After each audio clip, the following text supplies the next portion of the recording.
እንዲሁም በዚህ በተቀደሰው ቦታ የተሰበሰባችሁ ምእመናን በእግዚአብሔር አምላካችን ስም እንደምን አደራችሁ? እንደምን አደራችሁ? እንደምን አደራችሁ? እግዚአብሔር አምላካችን ወዶና ፈቅዶ በፍቅሩ ስቦ ጎትቶ በታላቁ በዓል በድኅነት በዓል ስለሰበሰበን ስላመጣን እንድንሰማው ስለፈቀደ ስሙ የተመሰገነ ይሁን። በሱ ቁስል እኛ ተፈወስን። ትንቢተ ኢሳይያስ ምዕራፍ 53 ቁጥር 6 ላይ በሱ ቁስል እኛ ተፈወስን ይላል። እንግዲህ የዛሬው በዓል በጣም ትልቅ በዓል ነው። ጥንተ ድኅነታችን፣ ጥንተ ክብራችን፣ ጥንተ መድኃኒታችን ነፃ የወጣንበት ዲያብሎስ የታሰረበት የሰው ልጅ ነፃ የወጣበት በጣም ታላቅ በዓል ስለሆነ እንኳን ለዚህ ታላቅ በዓል አደረሳችሁ አደረሰን። በሱ ቁስል እኛ ተፈወስ። የሰዎቹ ቁስል ለሰዎቹ ያርቃል፣ ያጸይፋል፣ ሌላ ነገር አለው። የመድኃኔዓለም ቁስል ግን መከራ ግን ለእኛ ድኅነት፣ ሰላም፣ ፍቅር፣ ገነት፣ መንግሥተ ሰማያትን ይሆናል። በዚህ መሰረት እግዚአብሔር አምላካችን ዓለምን ፈጥሮ የሰውን ልጅ ትልቅ አድርጎ ሁሉን ሰጥቶ ሁሉን አበርክቶ ለሁሉ ጌታ ለሁሉ ገዢ አድርጎ ፈጠረው። ግን ፍጡርና ፈጣሪን የሚለይ ሕግ ያስቀምጠለት። የሰው ልጅ ከክብር ውርደትን ከማግኘት ማጣትን ከሀብት ድህነትን ከሚገባው የማይገባውን ስለሚመርጥ የተቀመጠለትን ሕግ ሽሮና ጥሎ አሽቀንጥሮ ጥሎ ያልተፈቀደለትን አደረገ። በዚህን ጊዜ የሰው ልጅ በኃጢአት ወደቀ፣ ከእግዚአብሔር ተለየ፣ ክብሩን አጣ። በዚህ ምክንያት እግዚአብሔር አምላካችን አዳም ኃጢአት ሰርቶ በደል ፈጽሞ ከእግዚአብሔር ርቆ ተሸሽጎ ነበር። እግዚአብሔር ግን ርኅሩህ አምላክ ስለሆነ እኛን ሁልጊዜ ስለሚፈልገን፣ ስለሚጠብቀን፣ ስለሚመግበን ያልነውን ሁሉ ስለሚፈጽምልን ከኃጢአት በስተቀር አይቴ ሀሎከ አዳም ብሎ አዳምን ፈለገው። የት ነው ያለው? ምን ሆነህ ነው የጠፋው? ምን ሆነህ ነው የተሸሸከው? ምን ሰርተህ ነው ብሎ ሸሸገው። አዳም ምክንያት ፈጠረ። ምክንያት ግን አያድንም። ምክንያትን አርቆ እውነተኛውን ነገር መስራት ነው። ከዚህ በኋላ እግዚአብሔር አምላካችን በዘፍጥረት ምዕራፍ 3 ቁጥር 15 ላይ በአንተና በሴቲቱ በዘሮና በዘሮህ መካከል ጠላትነትን አድርጋለሁ፣ እሱ ራስን ይቀጠቅጣል፣ አንተ ሸኮናውን ተረከዙን ትነድፋለህ ብሎ የሰው ዘር የሆነው ኢየሱስ ክርስቶስ የሰይጣን ኃይል ራስ እንደሚቀጠቅጥ ሰይጣን ደግሞ በአይሁድ አድሮ በቀኖት እንደሚያሰነክረው በመስቀል እንደሚያሰቅለው ነገረው። ይህንንም ሐዋርያው ቅዱስ ጳውሎስ በሮሜ ምዕራፍ 20 ቁጥር 16 ላይ መልአከ ሰላም ኢየሱስ ክርስቶስ ይቀጥቅጥ ለሰይጣን ታሕተ እገሪክሙ ፍጡነ ይላል። አንተ ራሱን ትቀጠቅጣለህ፣ እሱ ሸኮናህን ይነድፋል የተባለው ይፈጸም ዘንድ ኢየሱስ ክርስቶስ የሰይጣን ራሱን ይቀጠቅጥ ዘንድ መርዙን ይሽር ዘንድ ዛሬ በመስቀል ላይ ዋለ፣ በመስቀል ላይ ተሰቀለ። የማይራበው ተራበ፣ የማይጠማው ተጠማ። ዓለምን በብርሃን የመላው ሰማይን በከዋክብት ምድርን በጽጌያት ያስዋበው እግዚአብሔር ራቁቱን በመስቀል ላይ ዋለ ማለት ነው። አሁን ከዚህ በኋላ ነቢያት ብዙ ተናገሩ። ነቢየ እግዚአብሔር ኤርምያስ በመጨረሻው ዘመን ሐዲስ ኪዳን ይሆናል፣ ለእስራኤል አዲስ ቃል ኪዳን የሚገባበት ዘመን ይመጣል ብሎ ትንቢት ተናገረ። ነቢየ እግዚአብሔር ኢሳይያስ እነሆ ድንግል ትጸንሳለች፣ ወንድ ልጅም ትወልዳለች፣ ስሙንም አማኑኤል ብላ ትጠራዋለች፣ ትርጓሜው እግዚአብሔር ከእኛ ጋር ማለት ነው ብሎ በትንቢተ ኢሳይያስ ምዕራፍ 7 ቁጥር 14 ላይ ተናገረ። ይህ ምንድነው? ክርስቶስ ከመወለዱ ክርስቶስ ከመምጣቱ ከ700 ዓመት በፊት ነው።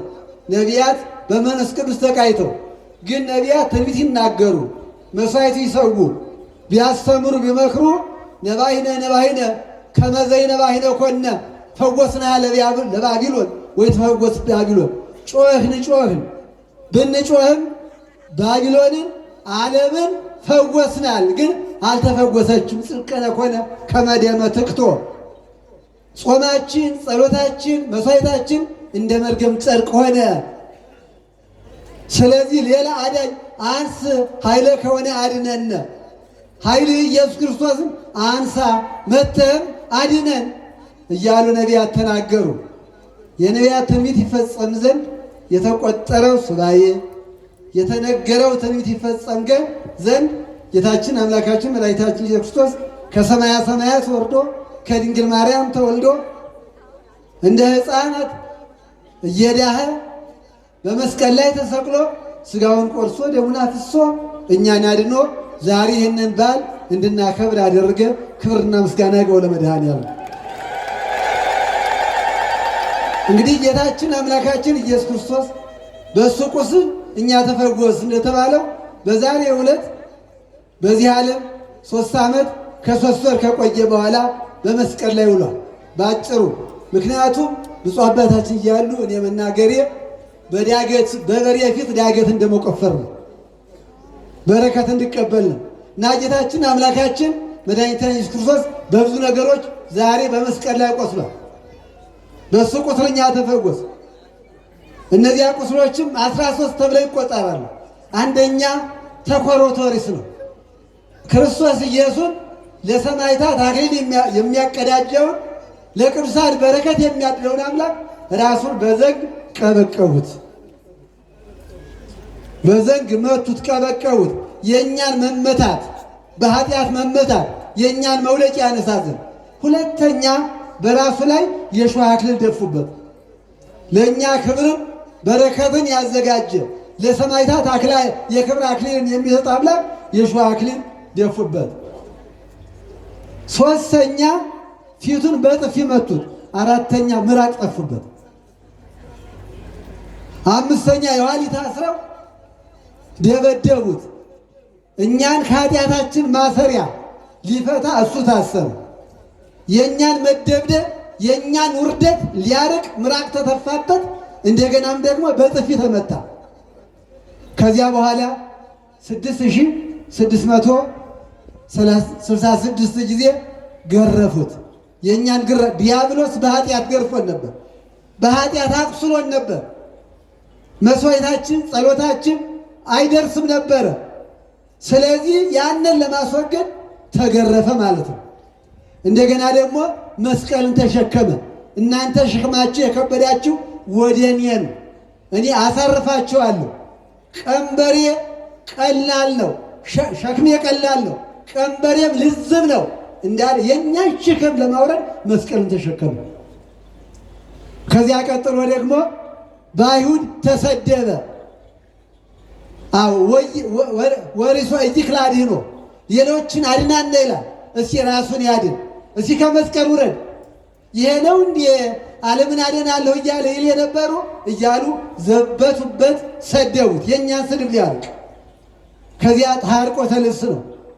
ቅድም እንደነገርኳችሁ ለእኛ ብርሃን ያለበሰ ክብርን ጸጋን ያለበሰ ለዓለም ብርሃንንና ጽያትን ያለበሰ አምላክ ራቁቱን ቆመ። እኛ በኃጢአት ተራቁተን ስለነበረ ያን ለማስወገድ እንደገና በመስቀል ላይ ተሰቀለ።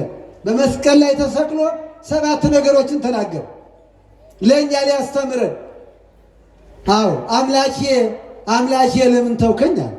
ምን ማለት ነው? እናንተ በተቸገራችሁ፣ ባጣችሁ፣ በነጣችሁ፣ ጭንቅ ውስጥ በገባችሁ ጊዜ ወደ ሌላ ሳትሄዱ አምላካችን ለምን ተውከን? አድነን ከመ ይንሙት፣ እንዳንሞት አድነን በስምህ አድነን ብለን እሱን እንድንጠይቅ። አምላኬ ለምን ተውከኝ? ሁለተኛ የሚያደርጉትን አያውቁምና ይቅር በላቸው።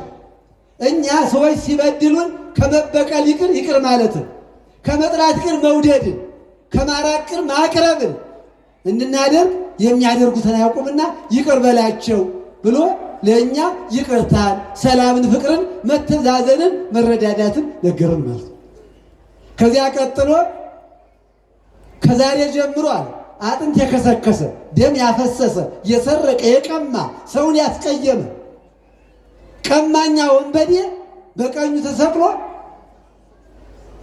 ታምራት ሲፈጸሙ አይቶ ተዘከረን ይዞ በውስተ መንግሥትህ አመዳግም ምጽአትከ በምትመጣበት ጊዜ እስከ ዛሬ ሲኦል ሊቆይ ነበር።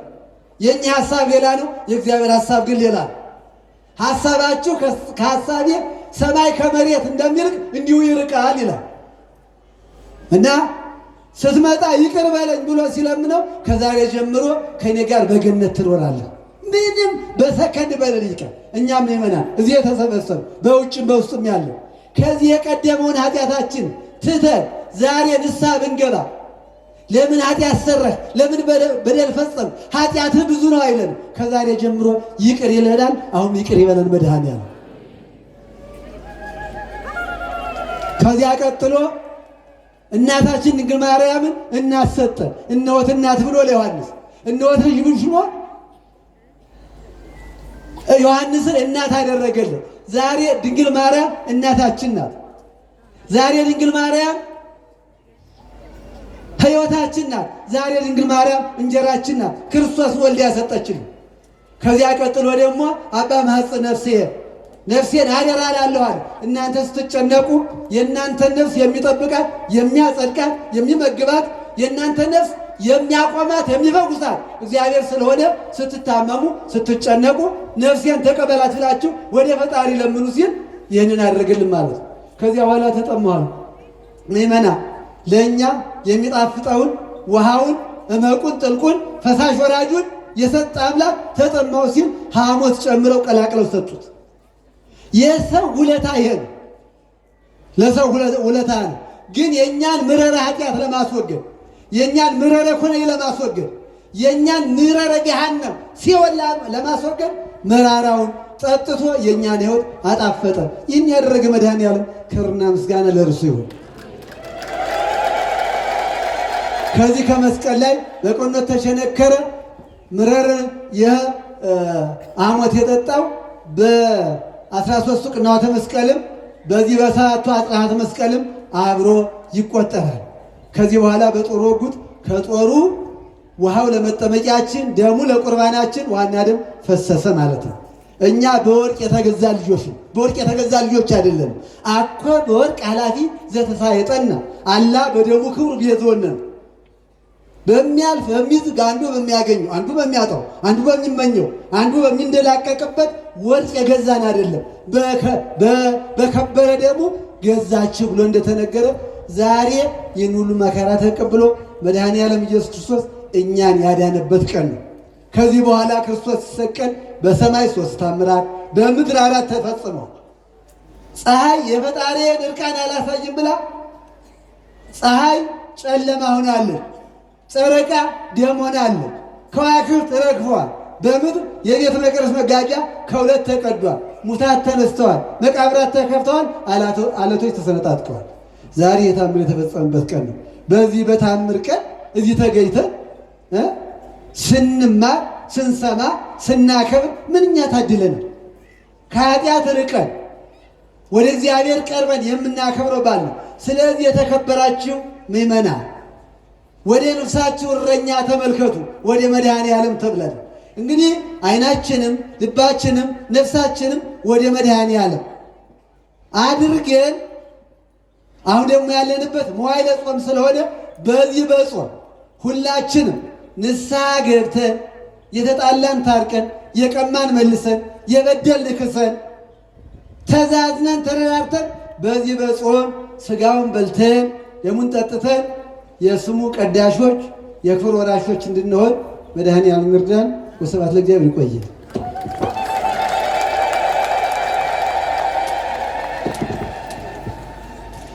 ለመጋቢ ሃይማኖት ኢሳይያስ ቸርነት የደብረ ድራስ ቅዱስ ጊዮርጊስ ቤተክርስቲያን አስተዳዳሪ ላስተማሩን ቃለ ሕይወትን ያሰማልን፣ ቃለ ሕይወትን ያሰማልን፣ በእድሜ በጸጋ ይጠብቅልን። እግዚአብሔርን እልል ብላችሁ አመስግኑት። ከዚህ በመቀጠል ወደ ክቡር አባታችን መላከ ሰላም አምደ ወርቅ ደሴ እወስዳቸዋለሁ። ብዙ ስዕለቶች ብዙ ታምራቶች ቢኖሩም አብዛኞቹን ምናልባት የጎላውን ነው እንጂ አብዛኞቹን በማታ እንናገራለን።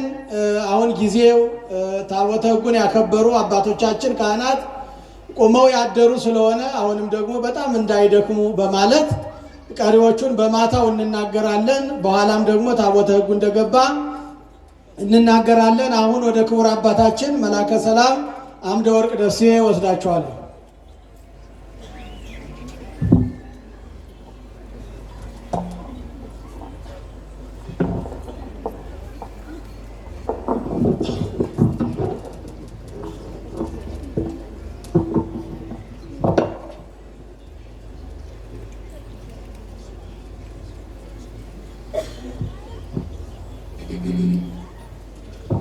ናሁ ርእዩ መጠነ አፍቀረነ እግዚአብሔር እንዘ ኃጥአን ንሕነ ክርስቶስ ሞተ በእንቲአነ።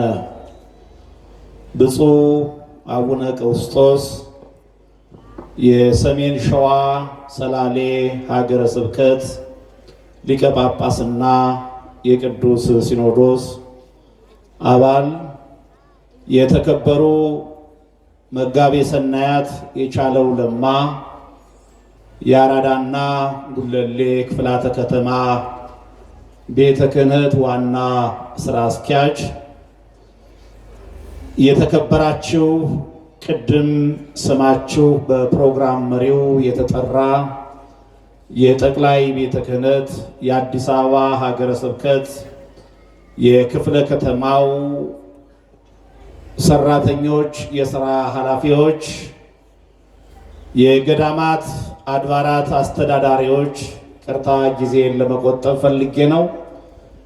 ሊቃውንተ ቤተ ክርስቲያን፣ ካህናትና ዲያቆናት፣ የሰንበት ትምህርት ቤት ተማሪዎች፣ ምእመናንና ምእመናት እንደምን አደራችሁ?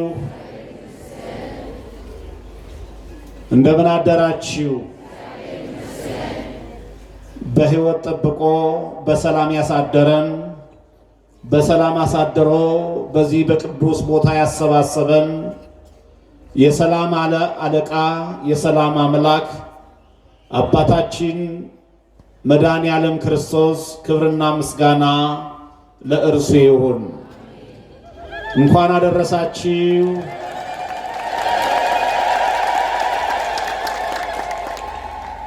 እግዚአብሔር አምላካችን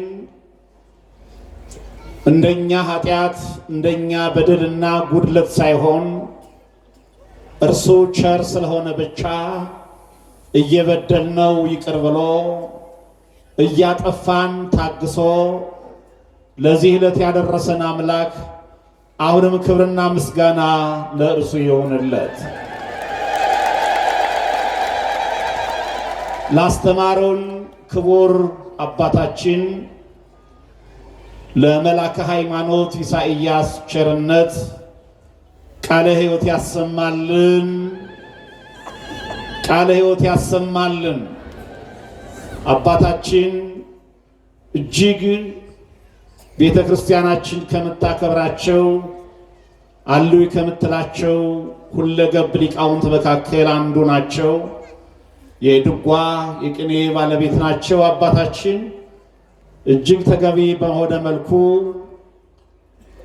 ሕማማተ መስቀሉን፣ አጽርሃ መስቀሉን፣ ተአምራቱን አንድም ሳይቀር በመዘርዘር አጠር ባለ ጊዜ ሰፊ ትምህርት አስተምረውናል።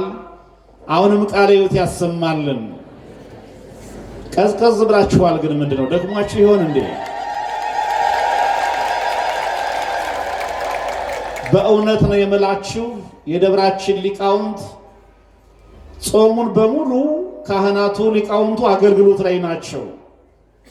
ነገር ግን አሁን ትላንት ሌሊት 8 ሰዓት ነው የቆሙት ሊቃውንቱ። ሰዓታቱ የሚቆሙት ካህናት 6 ሰዓት ነው። 8 ሰዓት ቁመው ጾመ ድጓውን ቁመው እንደገና ሥርዓተ ዋዜማውን አድርሰው 6 ሰዓት ላይ ቅዳሴ ሰዓት ስለደረሰ ብቻ ነው የለቀቁት። እንደገና ደግሞ ከምሽቱ 1 ሰዓት ጀምረው እስካሁን አገልግሎት ላይ ናቸው። ቤታቸው አልሄዱም። ሁላችንም እዚህ ዙሪያ ነው ሰሞኑን ያለነው፣ ቤቱ ላይ ነው ያለነው፣ በአገልግሎት ላይ ነው ያለነው። ሊቃውንቱ እንዲጠንክረው እንዲበርትተው በቃችሁ እያልናቸው ነው ቅድም ያመሰግኑ የነበረው። እናንተም በቃችሁ እስከምትባሉ እስኪ እልል በሉ።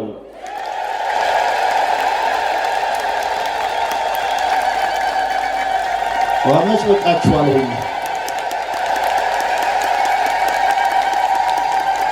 እሺ በቃችኋል። አዎ አሳዘናችሁ፣ ይደከማችሁ እናንተ።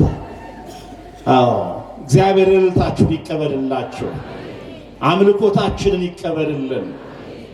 አምላካችን አባታችን እግዚአብሔር ቅድም ሊቁ እንዳስተማሩን ዛሬ የኛ ፍቅር ከሰማይ ጎትቶት ከጽርሐ አርያም ወርዶ በከብቶች በረት የተኛው ጌታ እሾህና አሜከላ ይብቀልብሽ ተብላ በተመረገመችዋ በዚች ምድር ላይ 33 ዓመት ከ3 ወር የተመላለሰው አምላካችን ድውያነ ሥጋን በተአምራት ድውያነ ነፍስን በትምህርት ስለፈወሰ ስላዳነ የተጨነቁትን ያዘኑትን እረኛ እንደሌላቸው በጎች ተጥለውና ተጨንቀው የነበሩትን እየፈለገ ዓለም ውበታቸውን፣ ገንዘባቸውን፣ ጉልበታቸውን ተጠቅማ እንደ ሸንኮራ አገዳ መጣ የጣለቻቸውን ልጆቹን እየፈለገ ስላዳነ ስላስተማረ አይሁድ በቅናት አይሁድ በጥላቻ የፍቅርን አምላክ የፍቅርን አባት እግዚአብሔርን እንዴት እንደገረፉት ቅድም አሳይተውናል። 6666 ጊዜ ገርፈውታል። የገረፉበት ጅራፍ ስጋን ከአጥንት ላይ እየላጠ የሚጥል ስለት ባለው ጅራፍ ነው ያን ሁሉ ግርፋት የገረፉት። ይሄ ግርፋት ለኛ ድህነት ነው። ይሄ ግርፋት ለኛ ሕይወት ነው። በጦር መወጋቱ፣ በጥፊ መመታቱ፣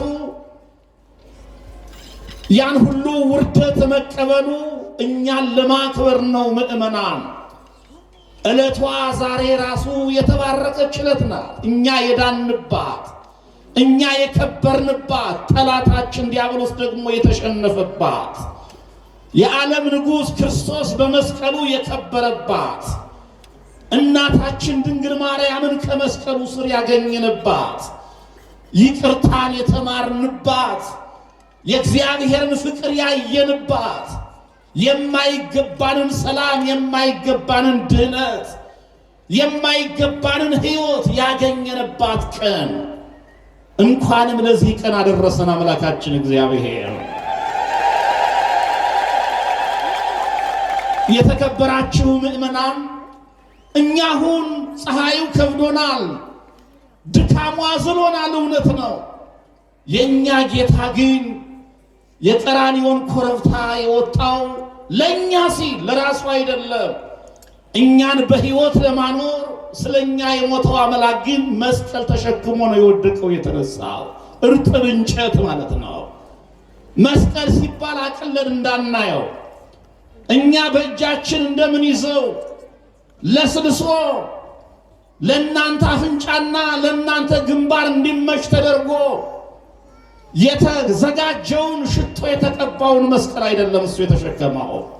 ያልተጠረበ እርጥብ እንጨት አሸክሞ ነው ያነሱት፣ የጣሉት፣ ያሰቃዩት።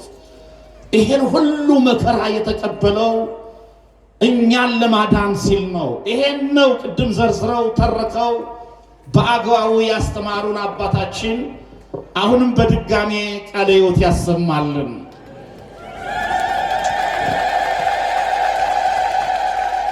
በመቀጠል ወደ አባታችን ትምህርት ነው የምንሄደው። ከዚያ በፊት አንዳንድ መልእክቶችን ላስተላልፍላችሁ እፈልጋለሁ ምእመናን።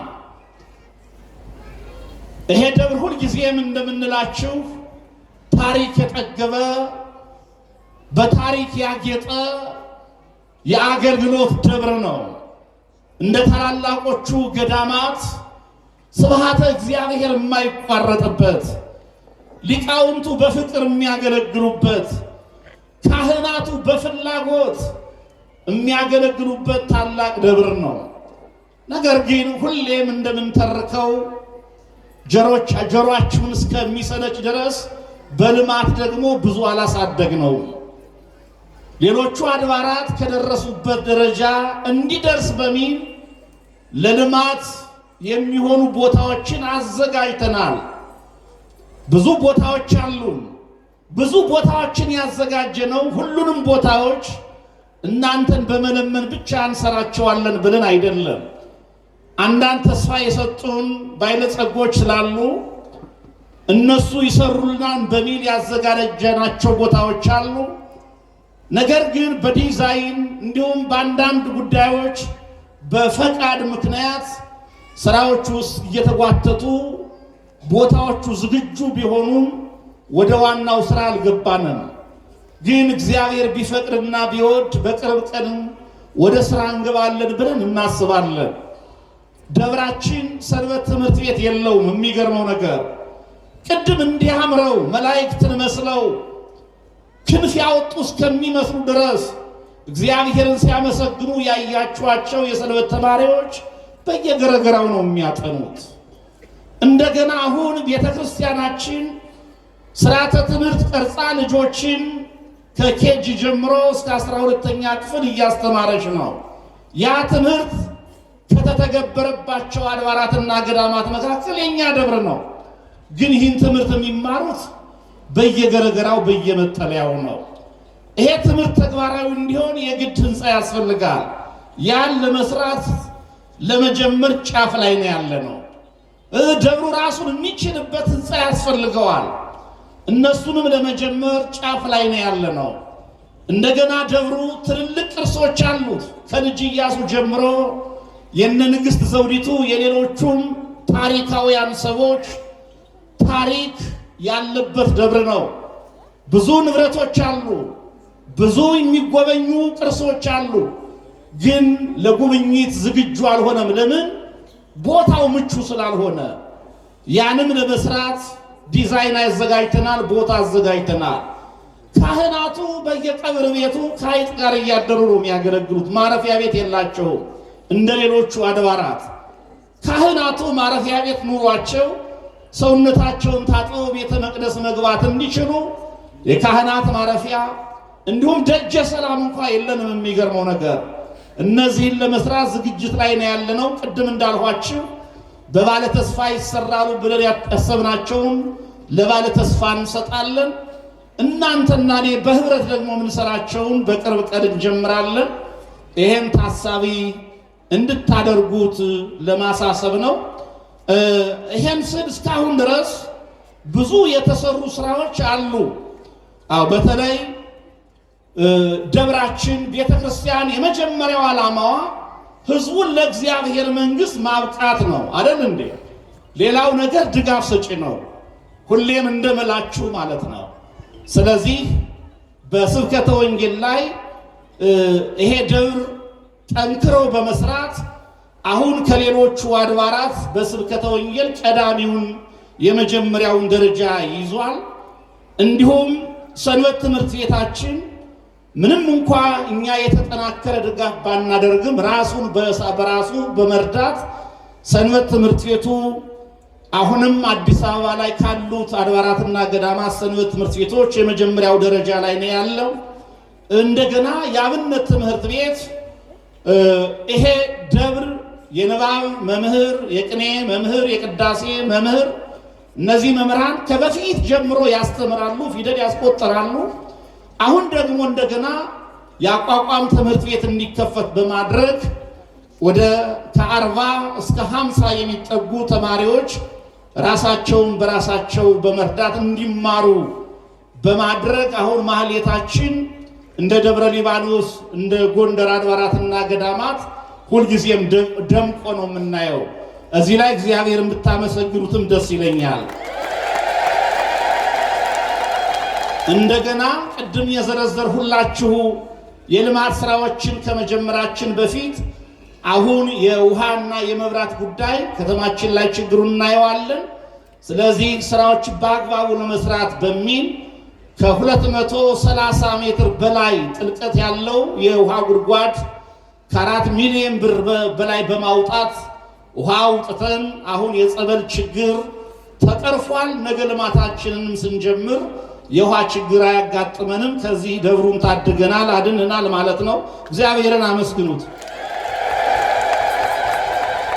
በሌላም በኩል የምዕመናንን ጥያቄዎች ለመፍታትና እንዲሁም የደብሩን ገቢም ለማሳደግ የተወሰኑ ወደ 400 የሚጠጉ ፉካዎች ተሰርተዋል። በመሰራት ላይ ያሉ አሉ።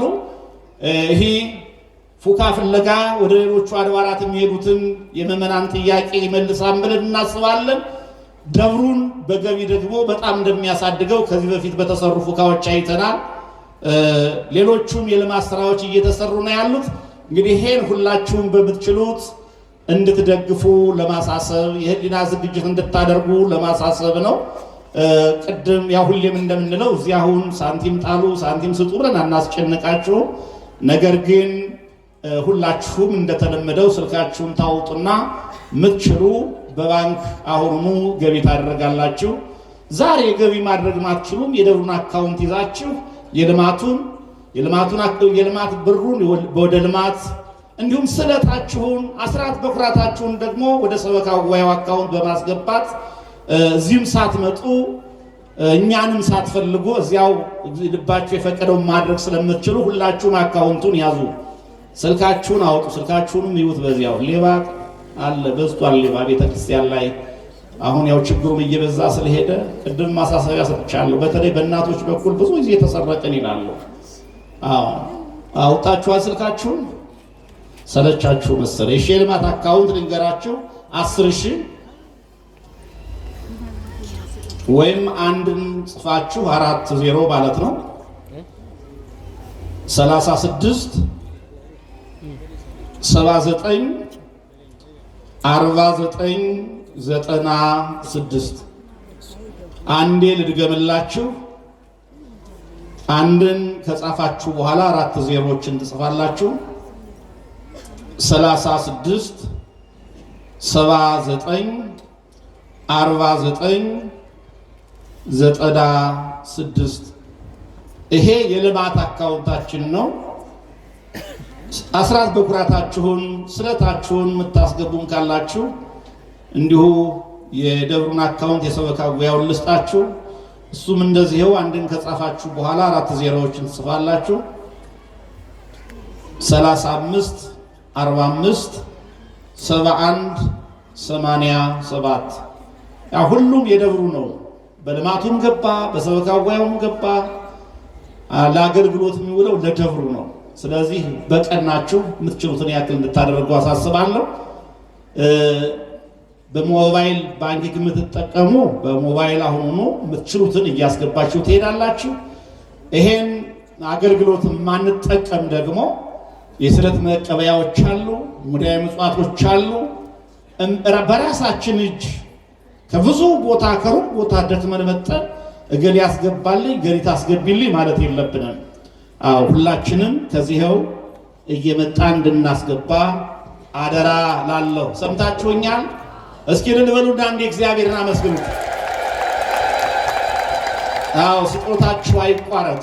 በተለይ በሞባይል የምታስገቡት ከዚህ በፊትም ብዙ ነው ያደረጋችሁ ለመናገር። ወደፊት አሰራራችንን በዚህ መልኩ ነው ማድረግ ያለብን። እኛ አሁን በክራይ በምን የሚገቡ ብሮች ቀጥታ ወደ ባንክ ይገባሉ። የባንክ ደረሰኝ ብቻ ይዞ በመምጣት ከደብሩ ደረሰኝ እንዲያስቆርጡ ነው ምዕመናን የምንፈልገው። ከብር ጋር ያለንን መነካካት እንዲቋረጥ ነው የምንፈልገው። ምክንያቱም በነፃ ህሊና ነፃ ስራ መስራት እንድንችል ማለት ነው። አስተዋጽኦ ያደረጉ ለዚህ ለጉባኤው የምታዩት ነው። እንግዲህ አንደኛ ጨርሼ ወደ ብፁዕ አባታችን እንደፈልግ ነው። በጣም ይቅርታ።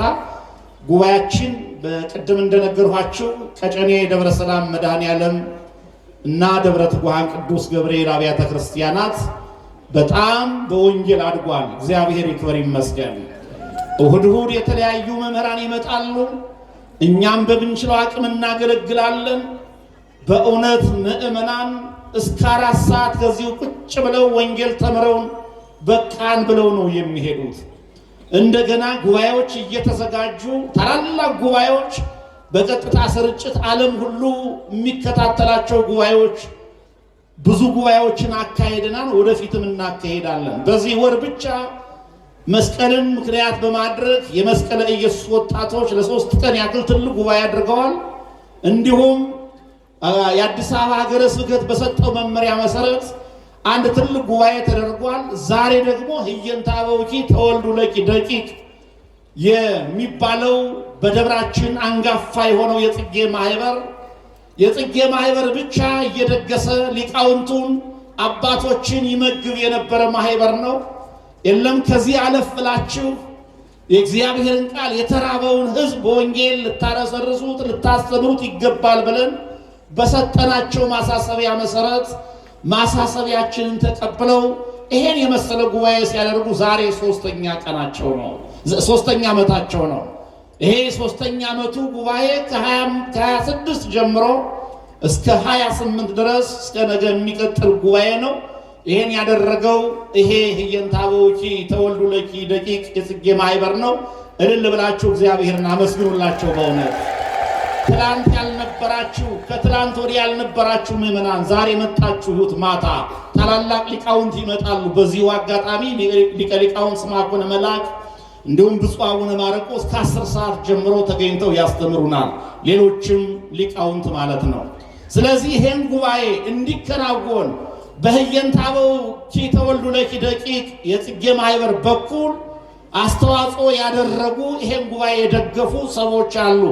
በተለይ ሲያትል አካባቢ የሚገኙ ምእመናን የሲያትል ደብረ ጥበብ በዓታ ለማርያም ቤተክርስቲያን አስተዳዳሪ በሆኑት መላከ ሕይወት ወንድይፍራው ጌታቸው በኩል ትልቅ አስተዋጽኦ አድርገዋል። ለመላከ ሕይወት ወንድይፍራው ጌታቸው እልል ብላችሁ እግዚአብሔርን አመስግኑላቸው። ያሬድ ዲኮርና ዲጄ ናሚ እንደምታዩት ይሄን መድረክ በዚህ መልኩ ያሳመሩልን፣ ሳውንዱን በዚህ መልኩ ያዘጋጁልን ድርጅቶች ናቸው። ሰራተኞችን፣ ባለቤቶችን በደንብ አመስግኑልን። የሁሉ ጊዜ ተባባሪዎቻችን ናቸው። የአቶ መልከጼዴቅ ቤተሰቦች፣ የአቶ አባተ ወልዴ ቤተሰቦች፣ የአቶ ያሬድ ከበደና ጓደኞቹ፣ አቶ ያሬድ አሰፋ ማስታወቂያ በመስራት እንዲሁም የዝክረ መስቀለ ኢየሱስ ማህበር አባላት በማስተናገድና በልዩ ልዩ እገዛ ያደረጉ ናቸው። ለሁሉም እልል ብላችሁ እግዚአብሔርን አመስግኑላቸው። የደብሩ ስብከተ ወንጌል ሁሉንም በማቀናጀት ደከመኝ ሰለቸኝ ሳይል ይሄን ሰርቷል። የደብሩ ሰንበት ትምህርት ቤት ይሄን አድርጓል። እንዲሁም ማህበረ ካህናቱ አሰሪዎቻቸው ቄሰ ገበዙ፣ ሊቀ ዲያቆኑ፣ አጋፋሪ ሊቀ ጠበብቶቹ እነሱም በዓሉ በዚህ መልኩ እንዲያምር ያደረጉ ናቸው። እልል ብላችሁ እግዚአብሔርን አመስግኑላቸው። የጸጥታ አባላት ፖሊስ በእውነት በስውርም በግልጽም ሆኖ በዓላችን ያለ ኮሽታ እንዲከበር ከእግዚአብሔር የእግዚአብሔር ጥበቃ እንዳለ ሆኖ የሚችለውን አስተዋጽኦ አድርጓል። እርሱንም እልል ብላችሁ እግዚአብሔርን አመስግኑልን።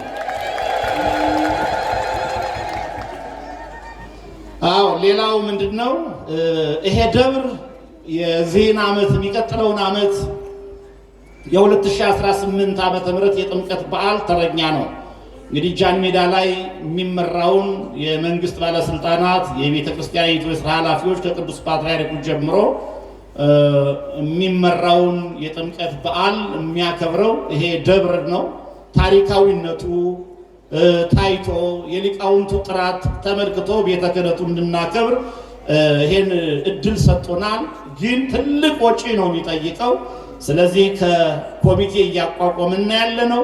በተለይ ቅድም የጠቀስኳችሁ በሲያትል ዙሪያ የምትኖሩ አሜሪካ የምትኖሩ ምእመናን፣ በሌላውም ዓለም የምትኖሩ ምእመናን፣ በተለይም የቀጨኔ ተወላጆች፣ የቀጨኔ መድኃኔዓለም ልጆች ደብራችሁ አብቦ ደምቆ መዋል እንዲችል ሁላችሁም የምትችሉትን ከአሁኑ ጀምሮ እንድታስቡበት እናሳስባለን። ልብሰ ተክህኖዎች ያስፈልጋሉ። ልብሰ ተክህኖ ቅድም እንዳያችሁት ከ10 ዓመት በፊት የተሰራ ነው። ሌሎቹ አድባራት ቀድመውታል በልብሰ ተክህኖ። አሁን አለ የሚባለውን ልብሰ ተክህኖ ለብሰን ሌሎቹም ተሟልተው ማግባቡን ማስተናገድ ማክበር እንድንችል አደራ እንላለን።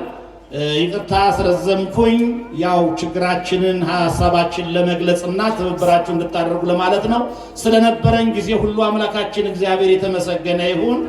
ከዚህ በመቀጠል እንግዲህ ዘንድሮ እድለኞች ነን። ባለፈው መጋቢት 10 ቀን እዚህ ተገኝተው በዓለ መስቀለ ኢየሱስን ስናከብር ብፁዕ አባታችን ባርከውናን አስተምረውናል። አሁንም ያን የማይጠገበውን ትምህርታቸውን አባታዊ ቡራኪያቸውን ይሰጡናል። ሁላችንም ብፁዕ አባታችን እንከታተል። ወደ ብፁዕ አባታችን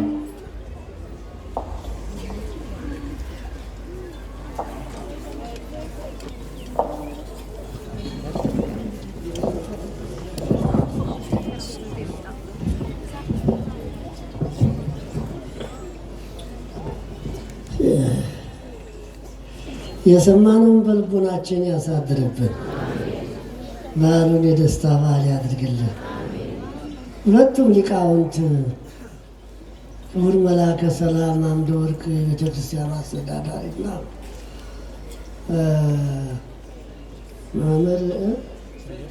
መምህር ኢሳያስ ታዋቂው ምሁር በሚገባ ትምህርቱን አስተላልፈዋል። እንግዲህ የቀረ ሳይባል ብቻ ያው ከብዛቱ የተነሳ ትምህርቱ መዘንጋት እንዳይመጣ እንዲያው ብቻ ከተገኘው ዘንድ የደስታ በዓል ነው። ዛሬ የደስታን በዓል ነው። በአንድ በኩል ደግሞ የሚያሳዝን ነው፣ ሐዘንም ጭምር ነው። በዚህ ቀን የሚሰማ ነው። ደስታ ፍጹም ደስታ ነው። ደግሞ ሐዘኑ ውስተዚያሁ መጻ ወሊያሁ ሰይቱ ወክፉ ሲባል ይጨንቃል። ወደ ወገኖቹ መጣ አለ ወንጌላዊ ሲጽፍ፣ ወደ ወገኖቹ መጣ፣ ወገኖቹ ግን አልተቀበሉትም። ካለመቀበላቸውም የተነሳ ደዌ ፈወሰ፣ ሙት አስነሳ፣ በጎ ስራ ሰራ። 5 እንጀራና 2 ዓሣ አበርክቶ ለ5,000 ሰው አጥግቦ 12 እንቅብ እንጀራ እንዲነሳ አደረገ።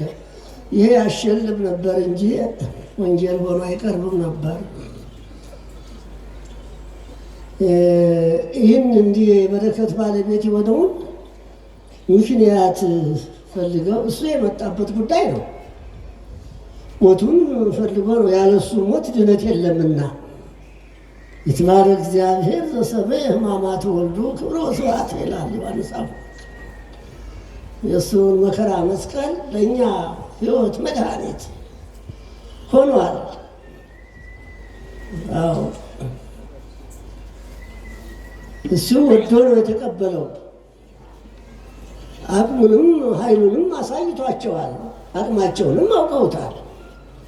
ሊይዙት እንደመጡ ማን ትሻላችሁ ሲላቸው የናዝሬቱ ኢየሱስ ነው፣ የናዝሬቱ ኢየሱስ እኔ ነኝ ሲላቸው እንደ ቅጠል ነው የረገፉት። ኃይል ቢኖራቸው ወዲያውኑ ይዙት ነበረ። እንደ ቅጠል ነው በፊቱ የረገፉት። እንደገና አስነስቶ ነው ማን ትሻላችሁ? ሁለተኛ ጠይቋቸዋል እኮ የናዝሬቱ ኢየሱስ ነው። የናዝሬቱ ኢየሱስማ እኔ ነኝ አላልኳችሁ? ጊዜው ስለደረሰ ነው። እረኛው ያዛል፣ በጎቹ ይበተናሉ ተብሏል። ትንቢት ተነግረዋል። ያ ይፈጸም ዘንድ ነው። እነሱን ተዋቸው እኔን ያዙ ብሎ እጁን ዘርግቶ ነው የሰጣቸው። ከዚያ በኋላ ልክ በኃይላቸው እንደያዙት አድርገው ነው እጃቸው እንደዋጣ የደበደቡት። የፈለገውን ነገር ያረጉበት፣ ምራቃቸውን ተፍተውበታል። የፊጥኝ አስረውታል። ቅድም እንደተማርነው ነው። ያን ሁሉ ጅራፍ ከሕግ ውጭ ደግሞ የተገረፈ አይሰቀልም ነበር። ያን ያህል ጅራፍ ተገርፎ እንደገና ስቅለት በ5 ችንካር ራቁቱን። ይሄ በስዕሉ ላይ የምናየው እራፊ ዮሐንስ ወዳጁ በሮም ላይ ስዕሉን ሲስል ነው ያደረገለት። ራቁቱን ነው የሰቀሉት። ወደ ወገኖቹ መጣን የተባለው ለምን? ሊያድን ፍቅር አገብሮት፣ የሰው ፍቅር አገብሮት፣ ሰውን ወዶ ሉርባሪውን ዝቅ አድርጎ። ታዲያ ወገኖቹ አክብረው መቀበል አልነበረባቸውም ወይ? ወደዚህ ዓለም መጣ። የዚህ ዓለም ሰዎች ጠሉት። ዓለሙን ሊያድን ነው የመጣው። ቢገርፉት፣ ቢሰቅሉት፣ ምራቃቸውን ቢተፉበት፣ ቢጎትቱት አልተቀየማቸውም ነው የሚለው መጽሐፉ። ይገርማል። ጭካኔ ግን በሰው በኩል ታይቷል። በዚህ እጽ ርጡ ከመዝ ዘገብሩ አለ እሱ ታዝቦ ከመዝ ዘገብሩ እፎኑም በይሁስ በዚህ እርጥብ እንጨት ላይ እንዲህ ያደረጉ። ደረቅ እንጨት ቢያገኙ ምን ባደረጓል? የሰዎች ጭካኔ። እርጥብ እንጨት እሱ ነው መለኮት የተዋሃደው። መለኮት ነው ስጋ የለበሰው፣ ስጋን የተዋሃደ። ተራ ፍጡር ቢያገኙ ምን ባደረጉ? ምን ያህል ጭካኔ ነው ብሏል። ጭካኔው የሰውን ጭካኔ ስናስብ ለእኛ መጥቶ ማን ሰቀለው ማን ገረፈው ሲባል ሰው ለምን ተገረፈ ለምን ተሰቀለ ሲባል ለሰው። ይሄ ያሳዝንም እንዴ! በአንድ ፊት ያስለቅሳል፣ ደግሞ በአንድ ፊት የእሱ ቸርነት ደስ ያሰኛል። ከወደቅንበት ሊያስነሳል፣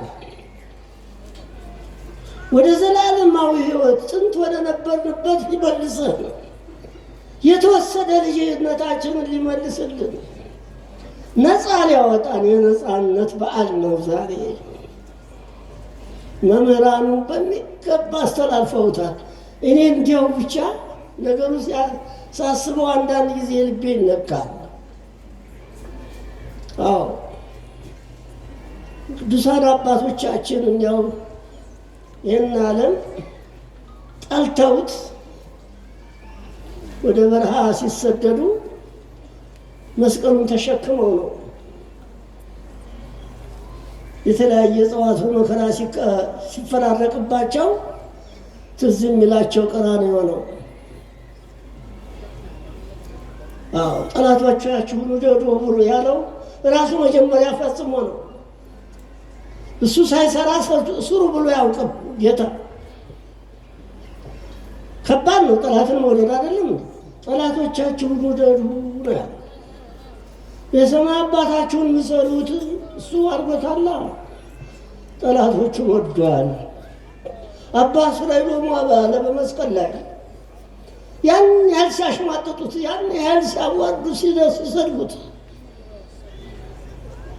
አባ ሱራይሎሙ እስመ በዘያእምሩ ይገብሩ የሚሰሩትን የሚያደርጉትን አያውቁትም እና አባት ሆይ ይቅር በላቸው። ትምህርት ነው፣ አብነት ነው እሱ ለሁሉ። ጌታችን ለሁላችን አብነት ሰጥቶን ነው ሄደው። አዎ ሁሉን እኮ አንድ ጊዜ በቅጽበት እንኳን ተናግሮ ባይናገርም በአርምሞ በአምላካዊ ጥበቡ በቅጽበት ማጥፋት ይችላል። ግን የመጣው ለማዳን ነውና ማንንም አልጎዳም።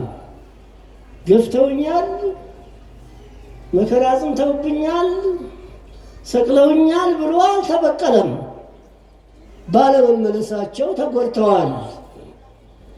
የንስሐ ዕድሜ ሰጥቷቸው ነበር። 2000 ዘመን ተሰደዋል። የነበራቸው ሁሉ ፈራርሶባቸዋል።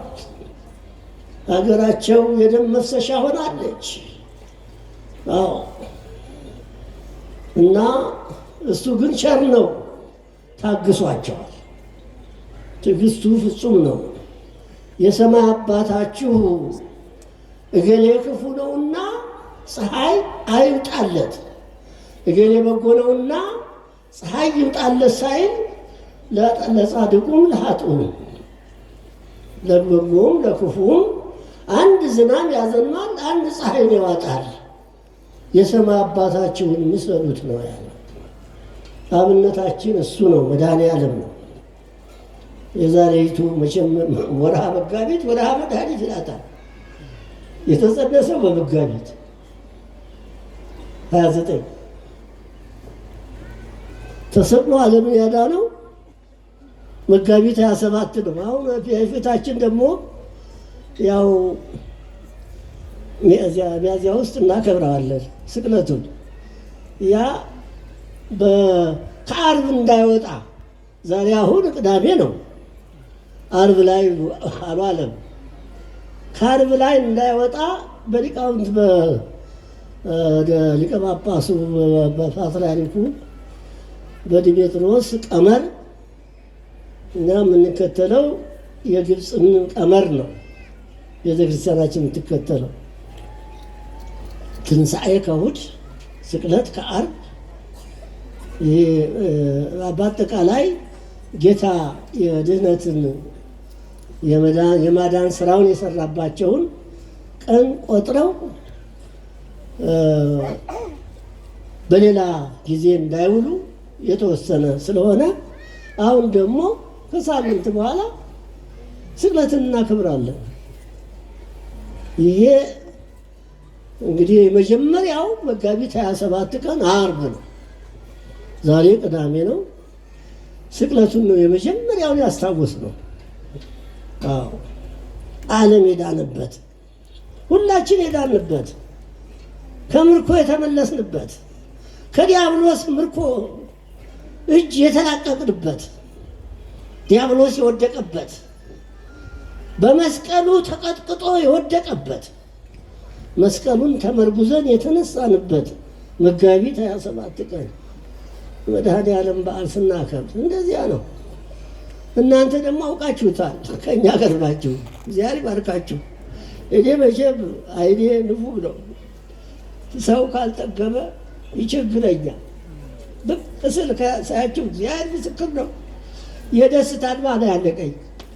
ወደዚህ የምመጣው አብዛኛውን እናንተን ለማየት ነው። ልቢው ጭንቅ ብሎት አይቻለሁ። ምን የተባረከ ቦታ ነው! ምን የተባረከ ሕዝብ ነው!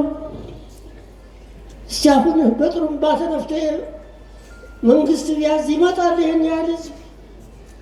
ሃይማኖቱ አስገድዶት ነው እንደዚህ የሰፈረው የመጣው ተሰለፈው ብዬ ደስ ብሎኛል። ክብር ምስጋና ይግባው። እግዚአብሔር ይባርካችሁ።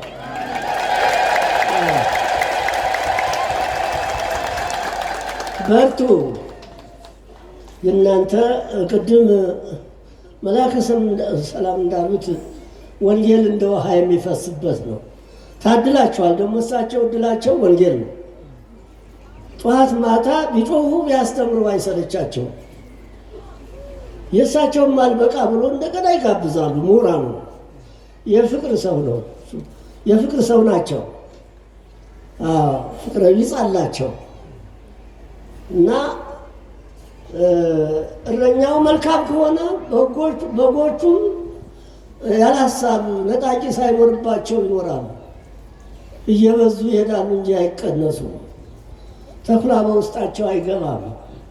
ጠንቃቃ እረኛ ያስፈልጋል። በአሁኑ ሰዓት በተለይ የመጨረሻ ዘመን ነው።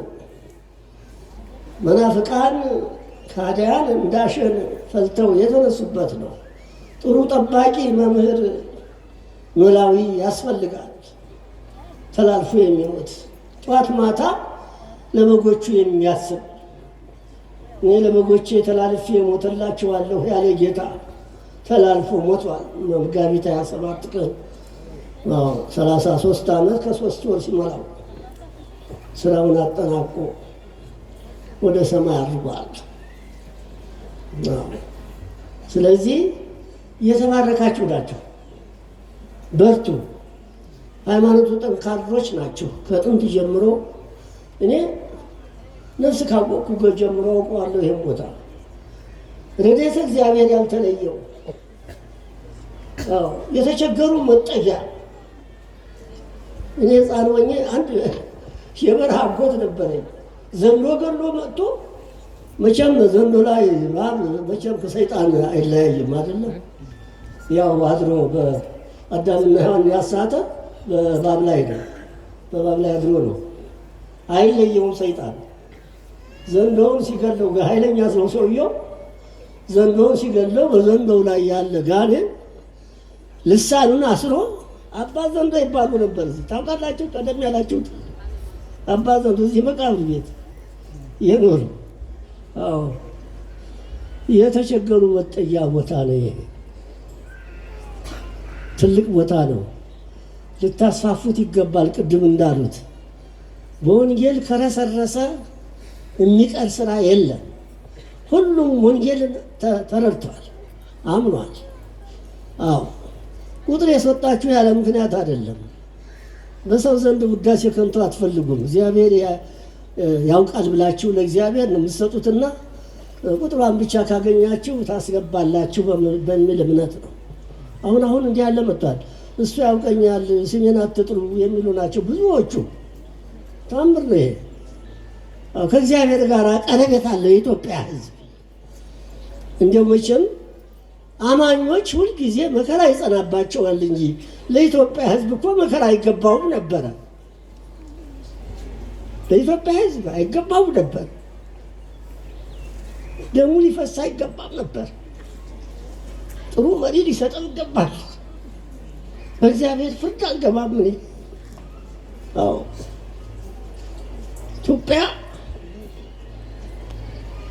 የት ትደርስ ነበር? በእውነቱ የት ትደርስ ነበር? በእምነትስ ቢሆን ቤተ ክርስቲያን መቃጠል፣ ምዕመናን ተመርጠው ቤታቸው መቃጠል፣ አሳዶ መምታት።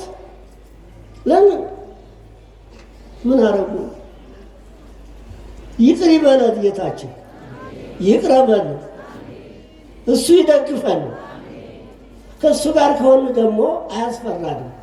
ብንሞትም የእሱ ነና በክብር ይቀበለናል። ታዲያ እኮ ለስጋችን አይደለም። አሁን አንተም ያለ ፀሐይ የመታቸው መከራ የምትቀበሉት እዚህ የተሰለፋችሁት እኮ ለነፍሳችሁ ነው፣ ለወዲያኛው ሕይወታችሁ ነው። አሁን እነዚህ እኔ ማስበው ደግሞ ከሆኑ እነዚህ ታቦት የተሸከሙት ሰዎች ሰው ናቸው፣ ስጋ ለብሰዋል። እስከወጣን ጀምሮ የተቀበሉትን ተመልከቷቸው። እግዚአብሔር አጽንቷቸው ነው። እንደ እሳት ይፋጃል። ከባድ ነው። ይህን ሁሉ ማንኛውም የሚታገሰው ክርስቲያኑ ሰማያዊ ሕይወት ዘላለማዊ ሕይወት አሻግሮ እያየ ነው። ጥሩ ነው። እግዚአብሔር ያበርታችሁ፣ በሃይማኖት ያጽናችሁ። ለምኑ። አሁን ጩ ወደ እግዚአብሔር። የእናንተ ጸሎት በእግዚአብሔር ዘንድ ይደርሳል። ጸሎታችሁ ደግሞ ግዳጅ ይፈጽማል። ኢትዮጵያን ነፃ ያወጣል፣ ሰላምን ያሰፍናል። ይህን ዝብርቅርቅ የሆነ ፖለቲካ ያስተካክላል። የእናንተ ጸሎት አትስነፉ፣ ጸልዩ። እንዳሁናቸው የቤተ ክርስቲያንን ድምፅ ስሙ። እግዚአብሔር በረድኤቱ አይለየን፣ የቸርነቱን ስራ ይስራልን። ዲያብሎስን አሁንም ይሰርልን።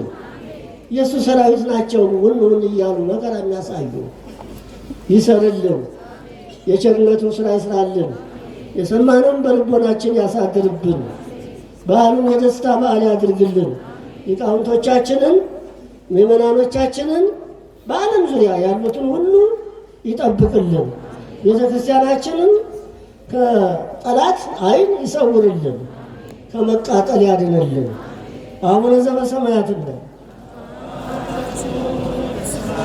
የምትኖር ስምህ ይቀደስ፣ መንግሥትህ ትምጣ፣ ፈቃድህ በሰማይ እንደሆነች እንዲሁም በምድር የዕለት እንጀራችንን ስጠን ዛሬ፣ በደላችንን ይቅር በለን እኛም የበደሉንን ይቅር እንደምንል፣ አቤቱ ወደ ፈተና አታግባን ከክፉ ሁሉ አድነን እንጂ መንግሥት ያንተ ናትና ኃይል፣ ክብር፣ ምስጋና ለዘላለሙ አሜን። እመቤታችን ቅድስት ድንግል ማርያም ሆይ በመልአኩ ቅዱስ ገብርኤል ሰላምታ ሰላም እልሻለሁ። በሐሳብሽ ድንግል ነሽ፣ በሥጋሽም ድንግል ነሽ። አሸናፊ እግዚአብሔር እናት ሆይ ሰላምታ ላንቺ ይገባሻል።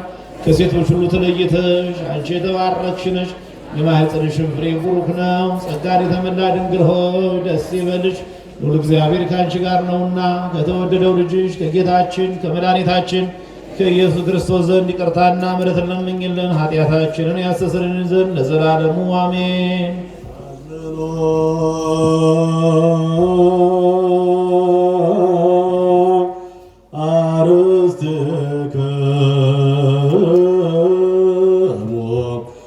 ቅድመ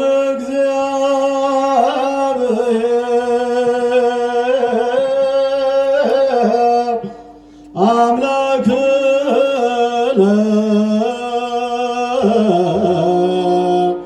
በለ ብፁዕ ሊቀ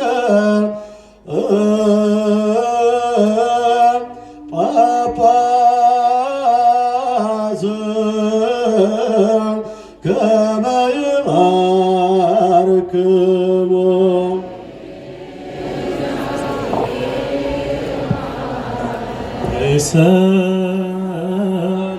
አቤቱ ሕዝብህን አድርስም ባርክ። አቤቱ ሕዝብህን አድርስም ባርክ። አቤቱ ሕዝብህን አድርስም ባርክ። ጠብቃቸው እስከ ዘላለሙም ከፍ ከፍ አድርጋቸው። በአንድ ልጅ በጌታችንና በአምላካችን በመድኃኒታችን በኢየሱስ ክርስቶስ በክቡር ደሙ የዋጃት ቤዛም የሆንካት ቅድስት ቤተክርስቲያን ጠብቃት። ለነገሥታትና ለመኳንንት ለንጹሕ ወገንና ቅዱስ ለሆነ ሕዝብ አደራ ትሆን ዘንድ የጠራሃት በዚህች ቅድስት ቤተ ክርስቲያን መጥታችሁ ተሰብስባችሁ የጸለያችሁ የጌታችን የኢየሱስ ክርስቶስን ቅዱስ ሥጋውን ይበላችሁ፣ ክቡር ደሙን ይጠጣችሁ። በማወቅ ወይም ባለማወቅ የሰራችሁትን ኃጢአታችሁን ይቅር ይበላችሁ። ሥጋ መለኮት ስለሆነ ሥጋ፣ የሕግና የሥርዓት ደም ስለሆነ ደግሞ የአሸናፊ የእግዚአብሔር ልጅ በድንጋሌ ሥጋ በድንጋሌ ሕሊና ሕትምት የምትሆን የማርያም ልጅ ኢየሱስ ክርስቶስ ባለፈው ይቅር ይበላችሁ፣ ከሚመጣውም ይጠብቃችሁ ለዘላለሙ።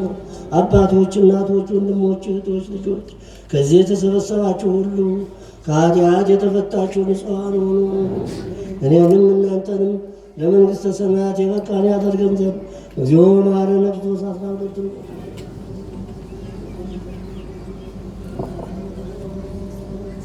እንተ እግዝእትነ ማርያም መሐረነ ክርስቶስ በሐሌው በነቢብ በግዕዝ የተሠራው ማይሰራ ኃጢአት እግዚአብሔር ይፍታ።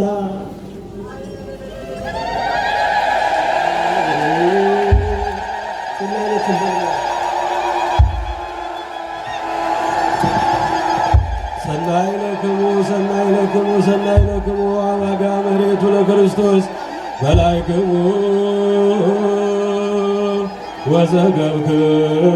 ወዘገብክሙ ሰተይክሙ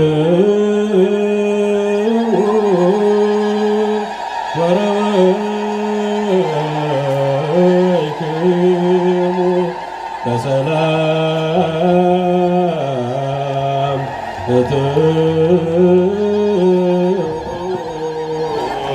ውስተ አብያቲክሙ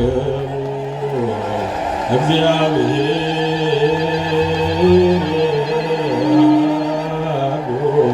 ምስለ ኩልክሙ ሰላም ወደ እሺ የተከበራችሁ ምዕመናን ያደረገልኝን መድኃኔዓለም እሱ ያውቀዋል።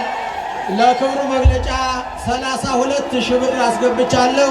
እልል ብላችሁ አመስግኑልኝ ብለዋል። እንዲሁም ደግሞ ቅድም የነገርኋችሁ ስለ $500 ያስገቡት በአጋፋሪ ቃለ አብ ወይንም ደግሞ አጋፋሪ አካለ ወልድ በኩል ነው አስገብተው አጋፋሪ አካለ ወልድ ደግሞ ለሙካሽ እንዲሆን አድርገዋል ማለት ነው። $500 የተባለው አንዳንድ ሰዎች ስለጠየቃ እያላችሁ ነው። እንደዚሁም አንድ እናታችን እግዚአብሔር ጸሎቴን ሰምቶኛል፣ ስለቴን ሰምቶኛል፣ የነገርኩትን ፈጽሞ